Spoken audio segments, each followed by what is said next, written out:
వంకాయలు. గుత్తి వంకాయ కూర చేసామంటే అదిరిపోతుంది. గుచ్చ ఏం లేదు సీత, ఏరి కొనొచ్చు. ఇంకోట ఏరి కొంటే కిలో 2.5 అన్నాడు. ఇంతేలే, ఇంకొండవు. ఏమండి, రోజు ఈ పుచ్చంకాయలు, ముదిరిపోయిన బెండకాయలు, కుళ్ళిపోయిన దోసకాయలు తింటే మీరు చేసే పనికి బలం ఎక్కడి నుంచి వస్తుంది చెప్పండి. మరి ఏం తీసుకురమ్మంటావు? ఇంకా ఉన్నాయి కదండి, క్యారెట్, బీట్రూట్, క్యాబేజీ, అప్పుడప్పుడు కోడి. నాకు మాత్రం తినాలన్నదా సీత, కానీ ఏం చేయను.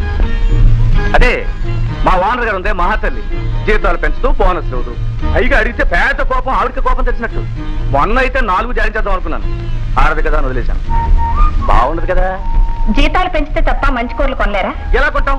కొనాలంటే ఆవిడ జీతాలు పెంచాలి, లేదా ఓవర్ టైం చేయాలి.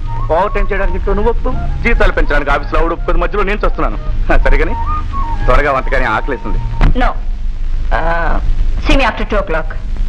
ఓకే, నమస్కారం.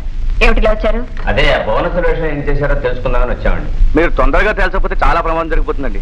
ఏమిటి? ఆవిడ నాకు విడాకులు ఇచ్చి వెళ్ళిపోతుందండి. విడాకులా? అవునండి, పాపం వాళ్ళ భోజనం కూడా చేయలేదు. ఎందుకని?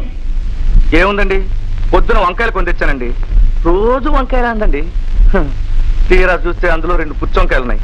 అవి చూసి ఒక రకమైన ఎక్స్ప్రెషన్ ఇచ్చిందండి. పోనీ మంచి వంకాయలు కొందామంటే కిలో 2.5, పుత్తులు గిచ్చులో చూడకుండా అయితే కిలో 2 రూపాయలు, ₹1 మిగులుతుంది కదా అని నేను కక్కుర్తి పని చేశానండి. ఏ, మీ ఆవిడ పుచ్చంకాయ కూర తినదా? కాదనుకోండి, పాపం ఏదో కోడి తినాలని ఆశ ఉంటుంది కదండి. పెళ్ళైన దగ్గర నుంచి ఒక్క కోడి కూడా కోయలేదండి. ఏమండి మీకు తెలుసో లేదో, కోడి ఖరీదు 25 రూపాయలండి. ఎరా బోనసులు ఇవ్వక, జీతాలు పెంచక కోడి ఎలా కొనుక్కుంటాం చెప్పండి. అంటే మీరు కోళ్లు కొనడం కోసం జీతం పెంచమంటారు. ఓకే, నెలకి 200 పెంచుతున్నాను. నో, అందరికీ కాదు, లీడర్కి మాత్రమే. మేడం, లీడర్ ఒక్కడే మనిషా? వీళ్ళందరూ మనుషులు కారా? అందరూ మనుషులే, కానీ లీడర్ బాధ్యత గల మనిషి. నోనో, వీళ్ళందరినీ విడిచిపెట్టి నా ఒక్కడికి ఎలా ఇస్తారు? ప్రమోషన్ ఇచ్చి. నాకంటే చాలా మంది సీనియర్లు ఉండగా నాకే ప్రమోషన్ ఎలా ఇస్తారు? మేడం, చేయాలనుకుంటే అందరికీ చేయండి, అలా చేయడం మీ ధర్మం. వస్తాం.